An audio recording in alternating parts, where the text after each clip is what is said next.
Aloha and welcome to Wisdom Dialogues with Hope Johnson, coming to you from Hawaiian beaches on the beautiful big island of Hawaii. Hooray!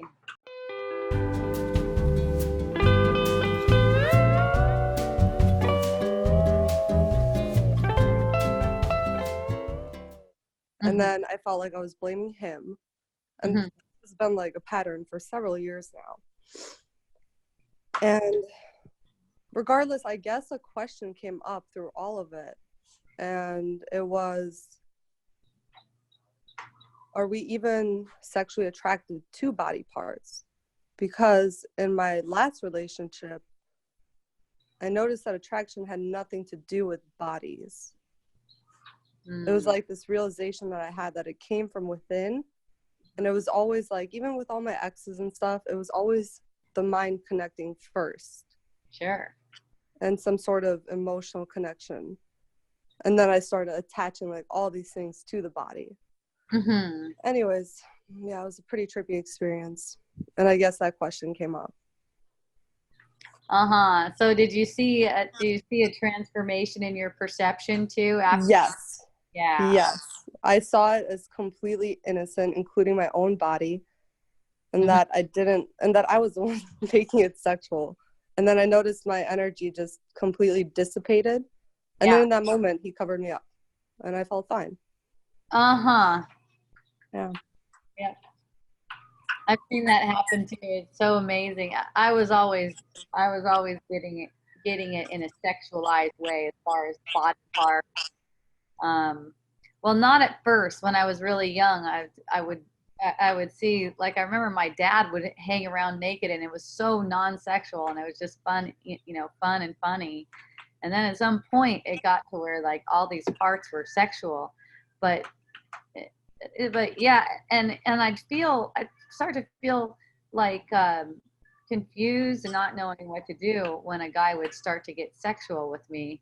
And eventually it showed up to me where a guy was really like, it seemed like he was putting a lot of pressure on me, right? And I just realized that it was me, that I was making it up, that I was the one being sexual. It's all coming from me. And the energy just completely shifted. I just like had that realization while looking into his eyes. Yeah. And then there's no more of that. That's so wild.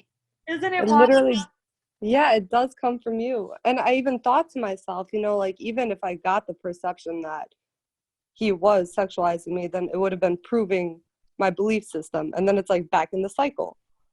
Yeah, but it's like when you recognize that it's you, and they're completely off the hook, like as a separate thing. You know what I mean? It's kind of like you put them on the hook for something, like they're behaving some way, then you're on the hook. Really. without having them on the hook, they can transform because they're just right in your mind. Wow. Like their relationship with you transforms. They, people have their free will as far as what they are willing to accept as far as what the truth is. That's where it is. That's where your free will is, choosing between truth and illusion. People have their free will as far as that goes. But as far as their dance with you, that's completely within your dominion. Yeah, I'm starting to really recognize that. And I keep practicing that idea that I'm making it all up. And when I really feel that and just close my eyes, I feel that inner smile. Good. And I just feel light. And it's funny then. But it really, like, you have to tap into it. I know. It's really funny, and you can apply it to all the things. Have you been applying it to your mom coming and talking to you? Oh, yeah. I've had quite the perception come up yesterday. Yeah? Oh, yeah. Yeah. And you got to, while you're having the perception, see that you're making it up? I remember she sent like this very angry text message.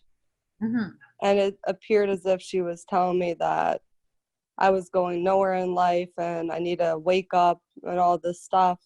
Yeah. And I remember seeing that and crying and really feeling it. And I kept practicing handing it over to spirit anytime I caught myself like getting into my thoughts. And Yeah. that's been incredibly helpful, just letting go of trying to fix it and just giving it up to God.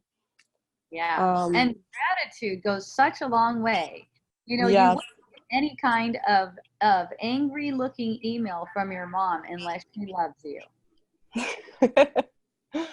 I even thought about how you said in one of your videos that pay attention to people's reaction, because if you see them as anything but unconditional love, then you're misperceiving them. Yes, that's right. That blew my mind. Isn't that fun? Yeah. So that puts all of you just keep on putting the responsibility back on your mind because that's all there is. See, it's the habit is to project the responsibility somewhere else, on yourself as an individual or on other people or something like that. But you know, if you are just willing to take all of the responsibility, making your mind responsible, though, not Mm-hmm. yourself as an individual. That's a big difference. Yeah, and I noticed that too. Even in your book, how you wrote that projecting for a moment, momentarily, you feel lighter. Mm-hmm. And I've noticed that because like sitting with the feeling, it feels like that holy fire that you talk about. And it's just so much easier to project. Yes, it's easier to project because you get that momentary, that temporary, you get a sense of relief. It's a temporary sense of relief. That's why people project. Mm-hmm. But if you let that projection sit, it gets hot. If you're not sending it out, you're letting it sit. And basically letting it sit is recognizing that no one's doing anything. Like no one deserves that projection and it's not going to do anything. Because it's not happening. Yeah. It's not helping you to undo the dream or anything. Yeah. Yeah. It's a choice for more illusions. That's all it is. Thank you, Hope. Thank you. I love you. I love you so much. Appreciate you.